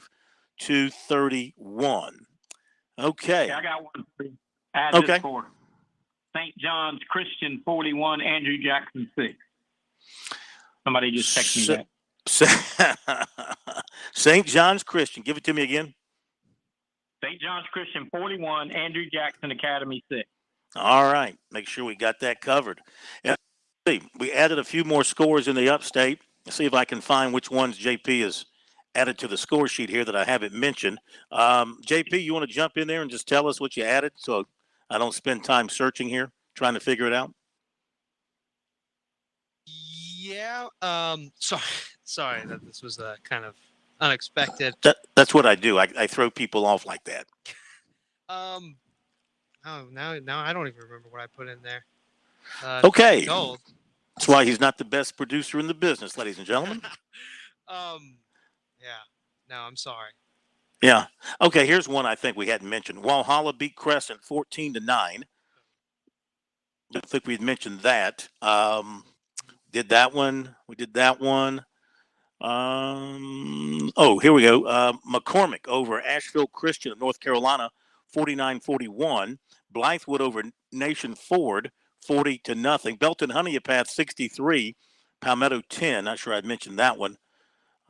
Okay, I think we've gotten everything out there from the upstate at this point. Just missing the Liberty Blacksburg score at this point. So, David, let's touch on a few games here while we have time. If we get some more reporters online with us, we'll bring them on the air. But let's go to the upstate and that Spartanburg-Gaffney game. And of course, we praised Spartanburg effusively last week when they beat Burns, and they deserved it. And we knew they had to go to Gaffney and play a Indians team that had the week off and had a couple of weeks to get ready. Must have been a heck of a ball game for Gaffney to have to go to overtime to win it 26-20.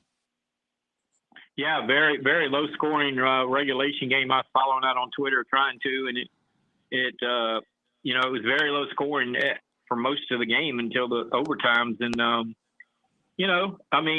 it's Gaffney Spartanburg. It's Region 2. I mean, you're going to see this every week. Burns, Dorman, Gaffney, Spartanburg. kind of games that we're just going to have for the next 3 weeks. It's going to be just like this. It's going to be down to the wire, really good competitive games. Yeah, we'll see if we can get some details on that. Maybe catch up with Coach in a little bit and get his thoughts on that win tonight from a Gaffney standpoint. How about South Point? They beat Lancaster tonight 10-7, and that's a good win, of course. But there's been a little downturn with South Point here in recent weeks. Anything going on there? Their offense is just not getting it done. They're not scoring enough points. I think they won 10-2, not 10-7, but they're always going to be pretty good on defense. But their offense is not very good. And if they don't get better, they're going to lose some more games down the road. Yeah, you're right. It is 10-2. I misread that. What's happened with their offense? They got new players and new system, new head coach. I mean, these things happen, Phil. I mean, you don't always in high school have, now some high schools do recruit, but in most cases, you don't have recruiting classes. And they lost a lot of really good players from last year's team. All right, some new finals. James Island beat May River 34-7. Lake Marion 12, Bishop England 7, Crestwood 33, Marlboro County 26, Hunter Kiner Tyler 42, Williston Elko 21, Timberland 47, Academic Magnet 7, Southside Christian 49, Calhoun Falls 6, Woodland 54, Ridgeland Hardyville 12. I think we mentioned that one already. Do we mention Fort Dorchester? Fort Dorchester over Goose Creek 48-31. All right, that's it for now. Let's hit the break. I got a message on my phone that there was some fight. There were some fights and some personal fouls at the Fort D Goose Creek game. So there may be some suspensions coming next week. Here we go again. Yep. This was on the field. This was not in the stands, right? This was on the field.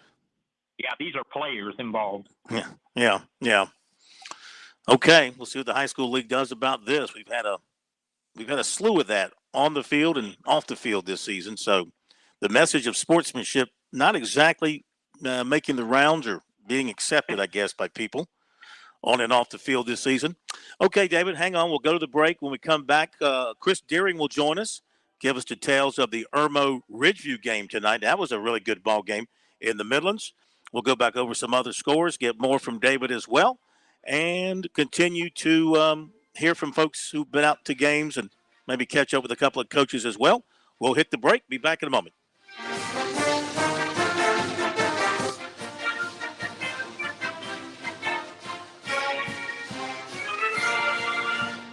Show your team pride wherever you go with Founders Federal Credit Union's collegiate debit cards. Get your University of South Carolina and Clemson University debit cards at any Founders office or by calling 1-800-845-1614. Plus, our debit cards are digital wallet ready, so you can pay however you please. Not a member? Visit relaxjoinfounders.com or one of our 37 convenient locations to see if you qualify for membership. Terms and conditions apply. Founders Federal Credit Union is federally insured by NCUA.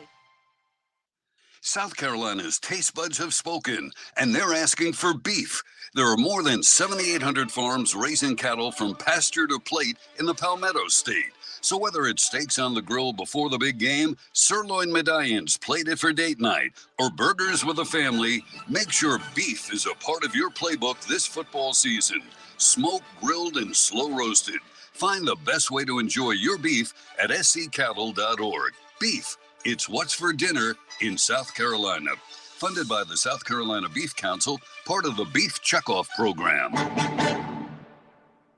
I'm attorney Jim Corbett. I love sports, and I've helped people for over 30 years. Contact me at jim@jimcorbettattorney.com when the insurance company won't pay your claim or you have complicated issues. Some other business causes your business to lose money, jim@jimcorbettattorney.com. When you lose a relative and find out you got cut out of a will or don't get what was promised. When you have serious injury, like from a wreck or mishap or on the job, jim@jimcorbettattorney.com.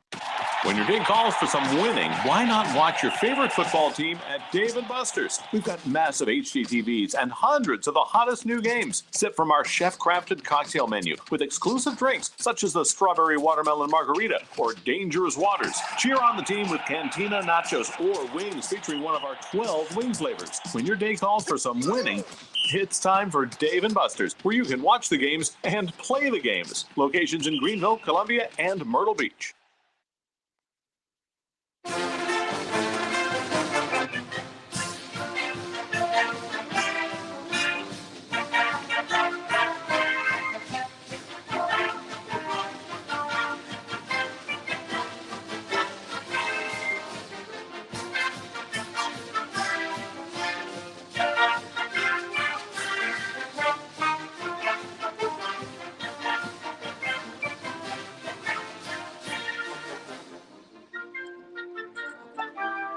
Welcome back, everybody. It's the High School Football Scoreboard on the Sports Talk Media Network from up here in Kentucky, South Carolina, Kentucky, tomorrow night.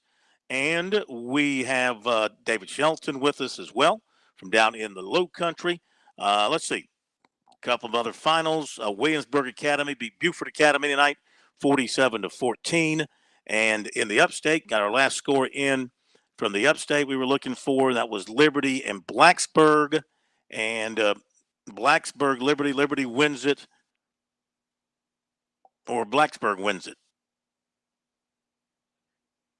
Liberty wins it. Okay, Liberty wins it 44-29. Liberty over Blacksburg, 44-29. We also have, let's see, Beaufort over North Central, 40-38. McCormick, 49. Asheville Christian of North Carolina, 41. James Island beat May River 34-7. I think we got that in. So we're up to date. We're up to date on the scores that have come in to this point.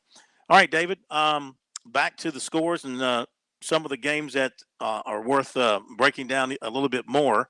Some of the big games of the night. We've touched on a few in the Upstate and talked about Dutch Fork in the Midlands. What about AC Flora tonight and the way they beat an up-and-coming Richland Northeast team? Flora continues to rule in that region. And I don't know, it looks like anybody going to be able to knock them off in region play before they get to the postseason? No, I don't think so. I think there's a class of that region. Irmo apparently has issues when they lost again tonight, didn't they? To Ridgeview. And I guess Ridgeview could give them a shot. But, AC Flora is really good. They have not missed a beat with the coach leading. And they're going to be around deep into the playoffs.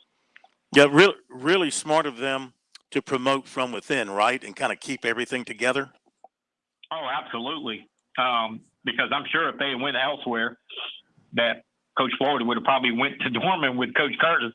So yeah, they did the right thing. They got the right guy, and those kids are playing hard for their coach. All right, another big win for. It's just amazing too what the Falcons have done in say the last 4 or 5 years when Coach Curtis went in there and kind of got things turned around. And they won a state championship last year. And I mean, when you go back and look at what he did, what did he do to get it turned around? This was a downtown Columbia school, better known for its basketball than its football for the most part in the last 15, 20 years.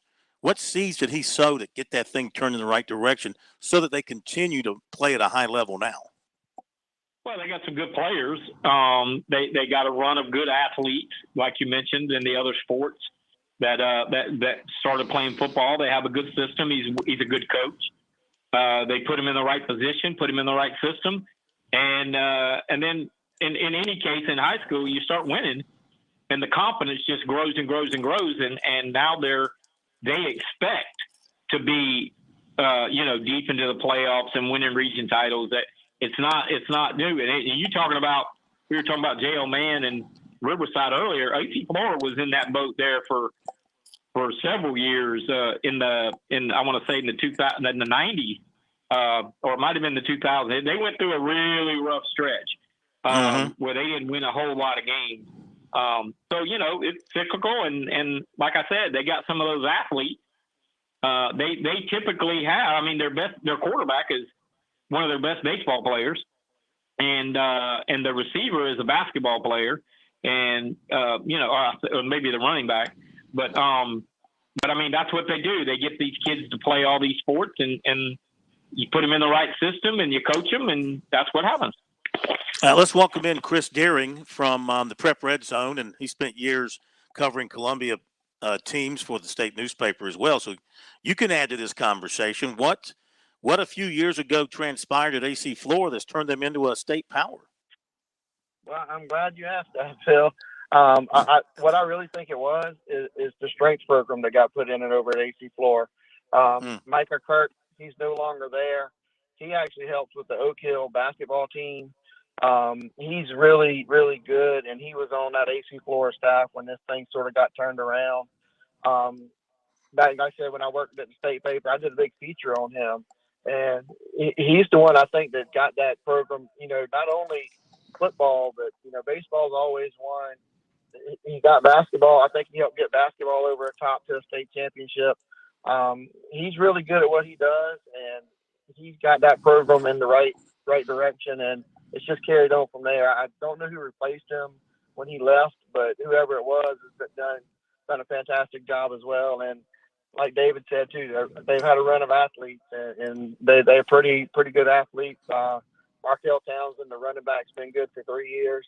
Maybe a little bit underrated across the state, in my opinion, but he's been good for 3 years. And then, like David said, the quarterback, Carew Bates, is one of our best baseball players, and didn't play quarterback last year. He played defensive back and wide receiver. And, there's been some talk if they had played him at quarterback last year, they might would have won another state championship. Didn't things really start to change when Coach Howell was there? Was he the guy that really kind of got it moving in the right direction? At the end of Dean Howell's tenure is when Micah Kurtz was there, and things started turning. They started turning the corner a little bit, started winning, and then Dustin Curtis came in, and first inner city Columbia team to win a state championship, I think, since the early 70s. Dustin Curtis did a great job, and then Ken Floyd has just kept it going this year. Yeah. Well, that's good to see.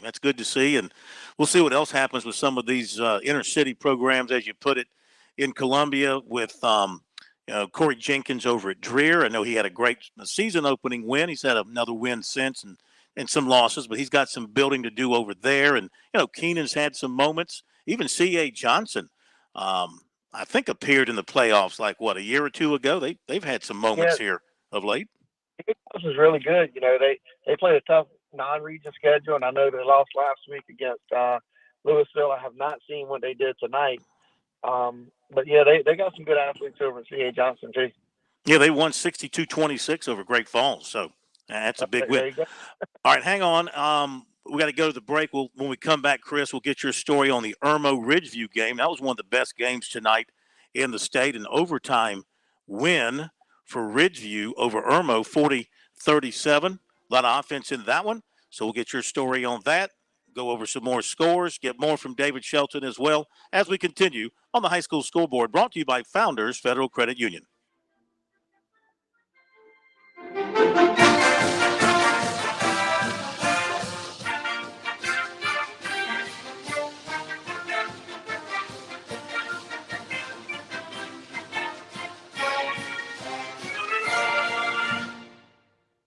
Olivia from Washington.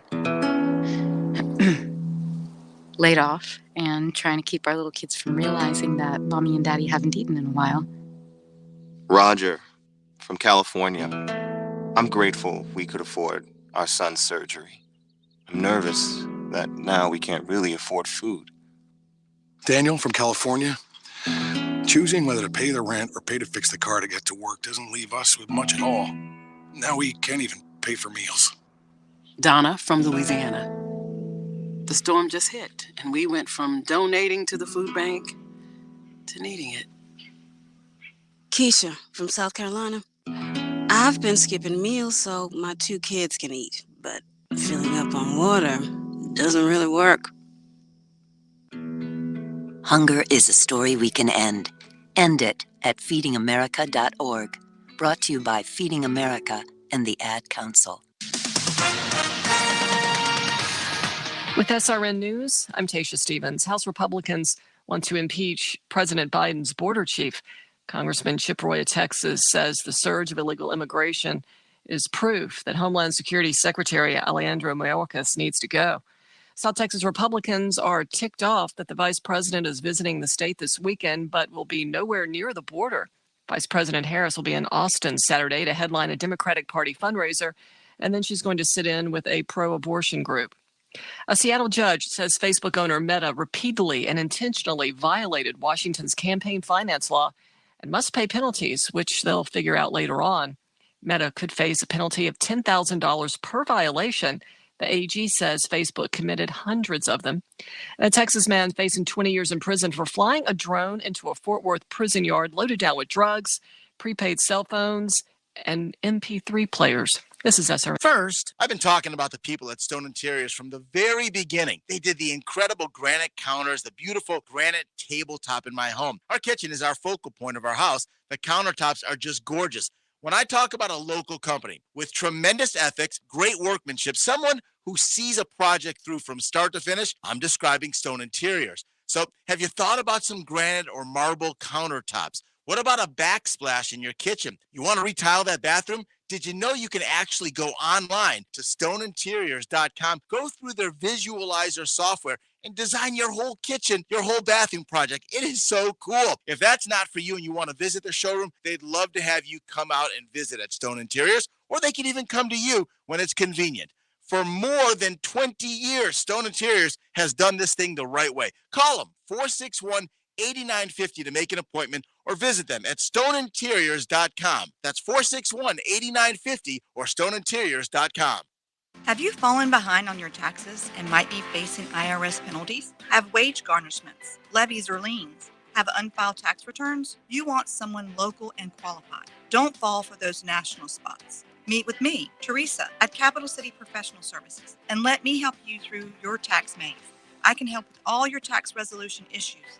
There are options to get you back on track. Call Capital City Professional Services, 400-8683. That's 400-8683. Fran Halloran here. Now listen closely to what I'm about to say. I'm a business owner, and many of you listening right now, you're business owners as well. The first rule in owning a business is this: don't waste money. I see business owners waste their marketing dollars all the time. Not me. I figured out a long time ago, 8 years ago to be exact, that spending my marketing dollars at the point was not only intentional, but extremely profitable as well. If you're a small business owner, you owe it to yourself to sit down with Kevin Cohen and ask him to create a custom marketing plan for your business. He's looking for folks just like you who believe in local to partner with him in 2022 and beyond. Trust me when I tell you, partnering with The Point works. You will see results and your marketing budget will no longer be wasted. Give Kev a call at 803-563-8558 and tell him the Money Coach sent you. Look out, world, we're getting strong. The future's here and we belong. Like build a rocket and watch it soar. Clean the oceans and make the world a better place. Oh, find a cure. That's something new. There's no challenge in the world that she can't face. She can STEM. Learn more at She Can STEM. A message brought to you by the Ad Council.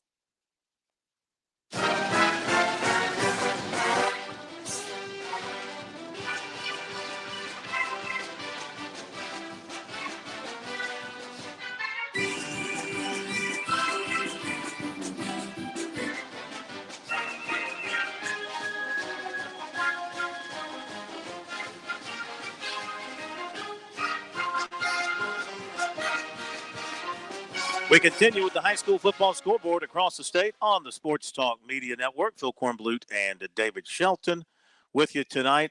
JP Barry back at our studios in downtown Columbia. And Chris Deering from the Prep Red Zone with us now. Going to tell us about the Irmo and Ridgeview game tonight, which was a heck of a ball game in Columbia. It went overtime. Blazers win it 40-37. Back-to-back tough losses for Irmo with that loss last week. But what about a great win tonight for the Blazers, Chris, and how this game play out and how they win it in overtime? Well, Phil, Ridgeview just never quit. They started the fourth quarter; they were down 31-21, and blocked a punt right early in the fourth quarter to set up a 39-yard touchdown pass from Donald Tomlin to Zion Agnew. And, that got it back to 31-28. Irmo then got the ball back to their credit and drove the length of the field. Took about 7 minutes off of the clock and kicked a 28-yard field goal to go back up 34-28 with about 3 minutes to go in the game. And no panic on the Ridgeview sideline. I mean, they get the kickoff. The kickoff goes out of bounds, so they start at their own 35, and they do a 10-play, 65-yard drive that they finally score with 26 seconds to go, a 3-yard pass from Tomlin to Agnew again. And they actually missed the extra point. It went wide right a little bit. And so we go to overtime. Irmo gets the ball first. First play, they get behind the sticks a little bit, have a negative yardage play, and they really can't get any movement. So they end up kicking their third field goal of the night to go up 37-34. And the first play, Marcus Kelly, the really good running back from Ridgeview, gets on the edge and takes it in untouched for a 10-yard touchdown run. And Ridgeview keeps pace with AC Flora in that region, and they play the final weekend of the regular season, and I expect that game to determine the region champion. Well, I tell you what, that does show some intestinal fortitude to score with 26 seconds left, right, and have a chance to win with the extra point. You miss it, and then you still find a way to win in overtime. Yeah, I mean, I talked to Coach Howard after the game, and I said, what did you tell your team as you're getting ready to go into overtime? And he said, we were where we needed to be. He said, I had no question these guys were going to respond. He said, I got a bunch of playmakers on offense, and he really does. Marcus Kelly at running back's good. Donald Tomlin at quarterback's good. And his two receivers, Zion Agnew, he's going to East Carolina, is really good. And Adonis McDaniel, which he transferred from Florida in the summertime, does not really have any offers right now. I don't understand why. I've seen this kid play for 3 years as well, and he makes plays. He had an 80-yard kickoff return tonight, over 100 yards receiving. So I don't know what the hesitation is with Adonis McDaniel. I did talk to a college coach on the sideline tonight, and he said he's as good as Agnew, and Agnew's going to East Carolina. So that tells you a lot right there. Yeah. So okay. They made plays in overtime. Well, that was a great football game. Chris, thank you so much, man. We worked you overtime tonight as you worked that game in overtime tonight. So we appreciate you. Have a great weekend. We'll talk to you next week. You do the same, Phil. Be careful coming back from Kentucky. Yes, sir. Thank you very much. Chris Deering, Prep Red Zone, and great stuff from him. So how about that finish, David, and that win for Ridgeview? Yeah, this is why I love October football, the region game. This is why I don't get all, I get excited about the start of football season, but September games are really like NFL exhibition games. And even though the starters are playing, but boy, when you get to this point of the year, every play could determine whether you win a region or make the playoffs or – it's just so much. You're going to hear these type of stories for the next 3 weeks. It's going to be down to the wire, overtime game, crazy plays. It's just so much fun. It's really for me. This is when the season just you just hang on every tweet because the games are so close. I do want to correct something I said earlier. I got a text about some situations at the Goose Creek Fort Dorchester game. Well, a coach heard me say it on the air and texted me and said no such thing. It was a very physical game, very heated, but there were no fights, there were a couple personal fouls because I heard that on the game. The game was on the radio. Our scoreboard show didn't get on till second hour, I think. But there were no ejections and none of that stuff. So he just wanted to clarify. The person that had let me know about it misunderstood, I guess, what he was hearing on the radio. about personal fouls and that it was heated. But, but Goose Creek and Fort Dorchester play heated games every year. So Yeah. it's kind of the norm, but nothing in the world of craziness. So just want to make that's sure. good. Yeah, I just want to make sure that I did put that out there because I don't want people to think I was, stirring up something when there was nothing to stir up. No, that's very good. It's always good to correct something if you make a mistake. Do you know anything about? I just saw on Twitter evacuations at Bruin Stadium. I guess that's South Florence. Not sure what that's about. So maybe we'll find out later. I'm not sure what. I don't know why they had to evacuate the stadium or whatever. But that's You kinda said what it Bruin said. Stadium. You said Bruin Stadium. Thinking it's South Florence. Yeah. Well, it says Bruin Stadium. I'm assuming it's South Florence because it's the morning news. It's the Florence Morning News tweet. Yeah. I don't know. I'll see if we can find something out here during the break. In the meantime, David, we are joined by Gaffney head coach Dan Jones coming off. Well, it's Spartanburg. So what do you expect when Gaffney and Spartanburg get together? It's going to be a Donnybrook. It's going to be close, exciting, to the wire. In this case, another classic overtime game. This time the Indians come out on top, 26-20. Coach, thank you so much for joining us. Congratulations on that win. Gaffney Spartanburg, that's a statewide headline game every time you guys play. And this looks like one of the classic confrontations that you guys seem to have almost every year.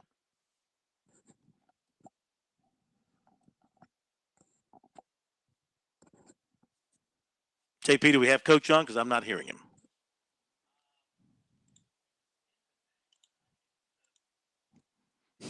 Okay. He's in the thing. Okay. JP, figure it out. Just because you're from Spartanburg, he's from Gaffney. Don't cause a problem. Let's get it worked out. We'll get Coach Jones on here with us in just a moment. How many times over the years have Gaffney and Spartanburg played a down to the wire, final second, overtime type of game? And they had that again tonight. Let's see if we have Coach with us now. Coach, can you hear me? I can. Yeah, there you are. Hey, congratulations. And like I said, this another classic between you guys and the Vikings. Sure was. Heck of a high school football. Well, did his cell drop? JP, you want to ring him up again? I think his cell must have dropped. Yeah. We'll get Coach back on with us. He was just getting started. I tell you what, just to make it simple for everybody, let's go to the break. While we're in the break, you can get him lined back up, and then we'll come back and plan to go back over some other scores, okay? So let's hit the break.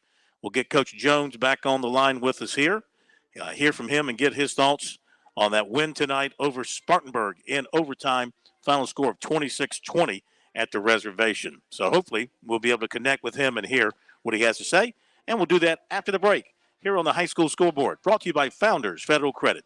Back in just a moment.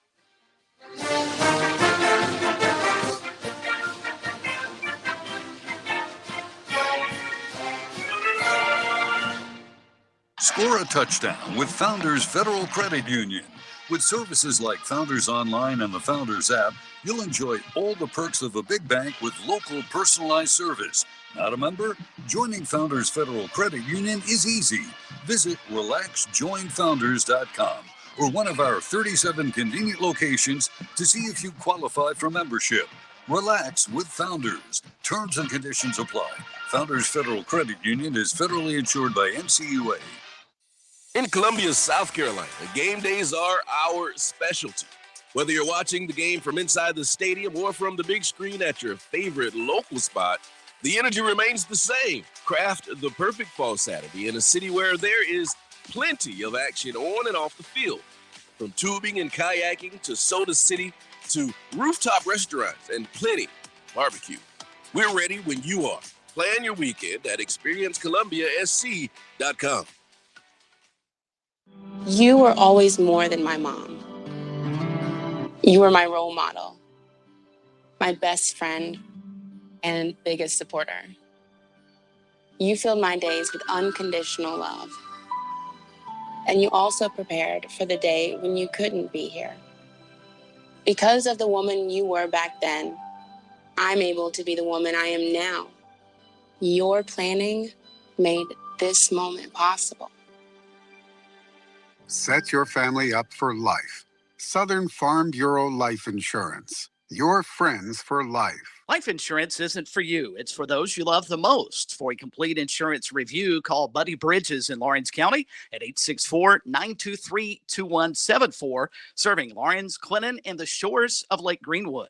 Southern Farm Bureau Life Insurance Company, Jackson, Mississippi. Not licensed to do business in all 50 states. When your day calls for some winning, why not watch your favorite football team at Dave & Buster's? We've got massive HDTVs and hundreds of the hottest new games. Sip from our chef-crafted cocktail menu with exclusive drinks such as the Strawberry Watermelon Margarita or Dangerous Waters. Cheer on the team with Cantina Nachos or wings featuring one of our 12 wing flavors. When your day calls for some winning, it's time for Dave & Buster's, where you can watch the games and play the games. Locations in Greenville, Columbia, and Myrtle Beach.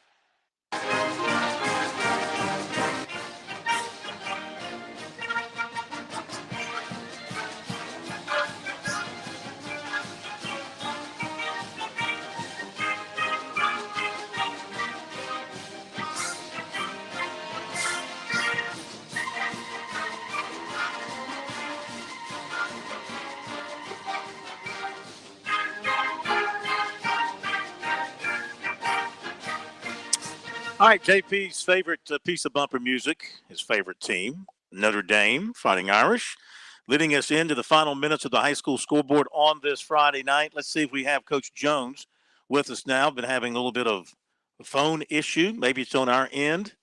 Coach, can you hear me, sir? Hello, Coach Jones. Yes. Do you hear me? I do. Okay. Thank you. You know, sometimes, just like a football team, we fumble going into the end zone. It does happen. I understand. We'll do extra up downs to make up for it. Anyway, penalty box. There you go. Well, thank you for your patience. We appreciate you. And obviously, you're in a good mood because anytime Gaffney beats Spartanburg, just like Spartanburg beat Burns last week, Coach is going to feel great. You must feel great about things tonight. Well, you feel great about the win, but I guess as a coach, you always look at all the mistakes. But certainly they were made on both sides, and we're fortunate and thankful that we were able to get the victory. How'd you guys pull it out? Well, it went to overtime, and we held them on third down and picked off the pass, and then on our third down, we snuck in the front corner of the end zone.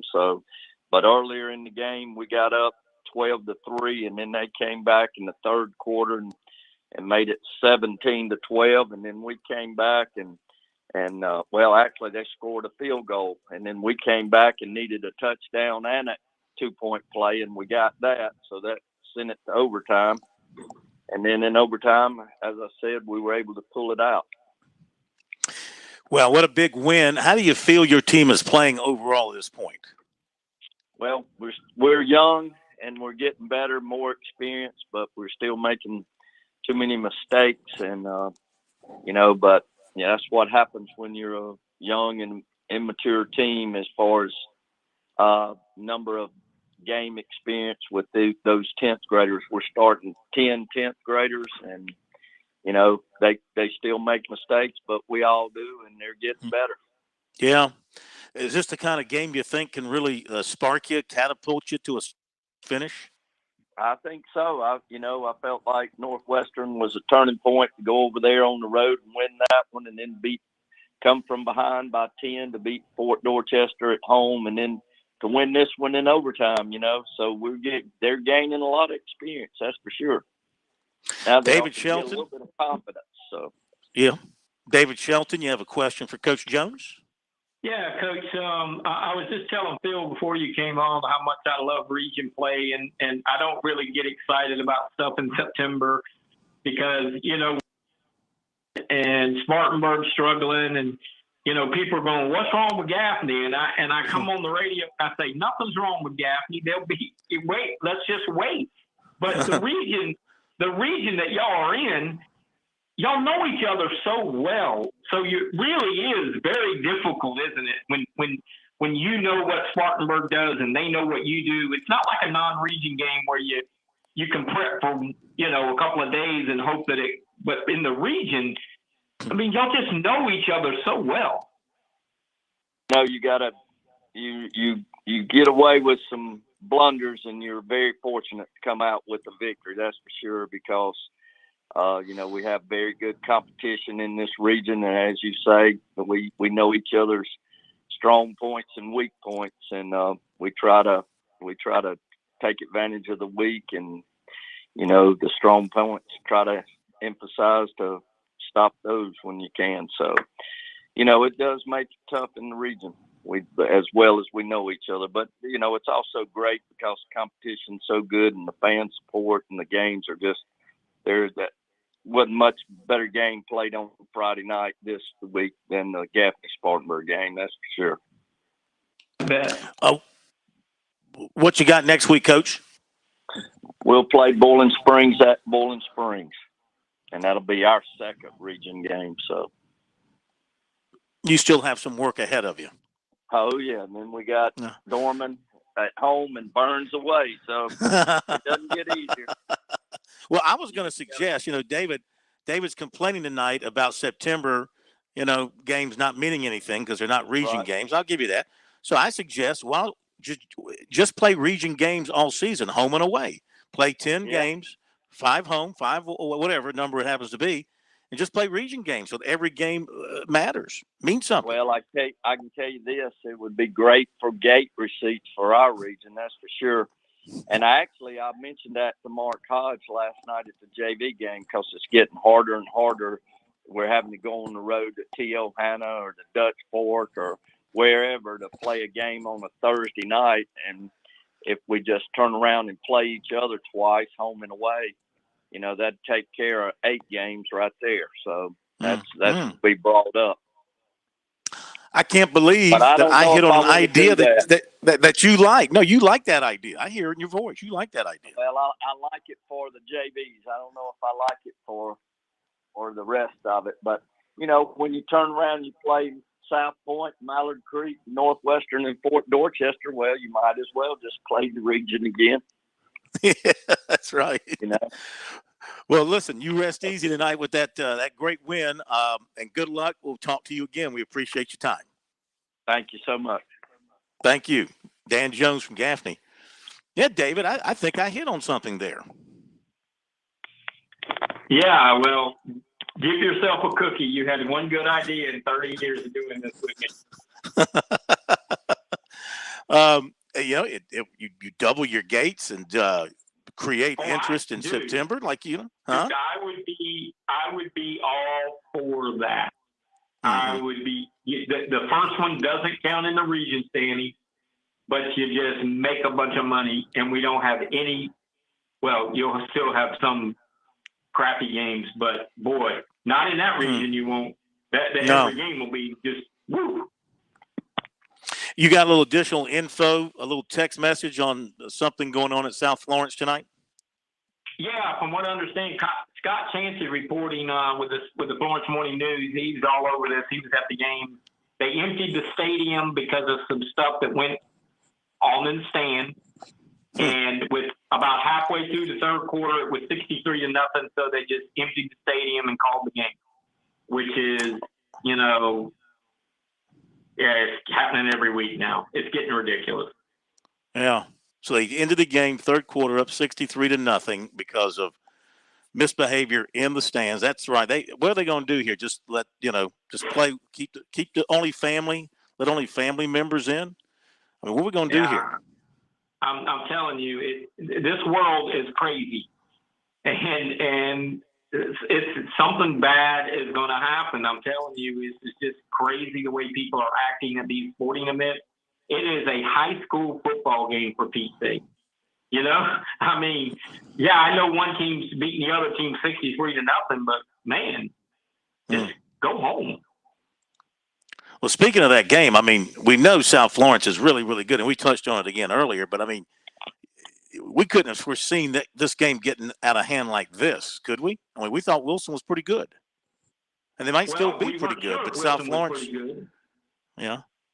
We thought maybe they were, but South Florence is, and I don't know how the game went. I didn't see the game, and it could have been turnovers, or I'm not sure. But South Florence was the better team. I mean, they're ranked number 1 in 4A for a reason. But I think a lot of people thought Wilson could score, a couple touchdowns, and maybe it would be 42-21 or something like that. I don't think anybody would have predicted 63-0. Okay, I'm missing 3 games from Charleston. I can't find anywhere. Maybe you've heard the scores. Burke and St. John's, did they actually play? They did play, but I have not heard the score. Okay. Buford, Battery Creek. Well, that's not Charleston. Military Magnet, Baptist Hill. I'm not sure the final. I know Baptist Hill won the game because their quarterback had an unbelievable night. But I don't know the final. They won big. I know that, but I don't know the score. Okay. I've looked all over and I haven't been able to find those scores. So we shall keep looking to put that on our website with our scoreboard, our scores. Check Baptist Hill's Max Preps. They usually update their score pretty quick. Very good. We got about 2 minutes. They actually run stats during the game. All right. We've got about 2 minutes. One team, one cause. What you got going on this coming week? Oh, I got a little busy week. I got First Baptist School. I'm doing their student body on Monday, and then I'm traveling to Spartanburg to speak to Broome High School student athletes. And I'm really excited about that opportunity, get me in the upstate, and hoping that the word will get around and I could get some more coverage up in the upstate with some of these schools. And then the following week I have Lucy Beckham, and I'm speaking to a teachers group at the end of the month. So just oneteamonecause.com. Go read my story and email me. And if you're a coach out there and you want me to speak to your team or your school or whoever, I'll go anywhere, anytime. No cost, no charge, and just let me get in there for 45 minutes. Fantastic. Last thing, Shrine Bowl is going to select their team on Sunday afternoon at 1 o'clock, or announce it. There'll be a meeting the coaches will be, and I guess they've already selected their teams, and they'll announce at 1 o'clock. What kind of team do you think South Carolina's going to put together? I think there'll be some good players. I mean, I think there's obviously this is a really good year for quarterbacks. If they take 2 quarterbacks, then that means the North-South is going to get some really good quarterbacks in their game, which is great. It's a good year for linebackers, so I think both games will get some good linebackers in there. Not a deep year for linemen, but it kind of depends on what they want to do, But I'm really interested to see how the quarterbacks get divvied up, because there are some good ones in this state. Well, Jerry Brown's the head coach. Don't you think he wants to run the football? Run it? Well, Mark Hodge is the offensive coordinator from Spartanburg, so I think they're gonna do what they do offensively. They're not running the flex bone in the Shrine Bowl, so So I would think that Mark Hodge has got a pretty good quarterback. Raheem Jeter and the Gaffney quarterback, Grayson Loftus, is really good. You got Golden Osborne, you got Lenore Sellers. All right. So like I said, you got Bennett We Jr. got to also. go, David. But thank you so much. Have a great weekend, everybody. Point. It's Kev and Brian in the morning. The news, the traffic 4 times an hour, and your daily forecast. Topics to wake you up, topics to make you smile and laugh. Hope you'll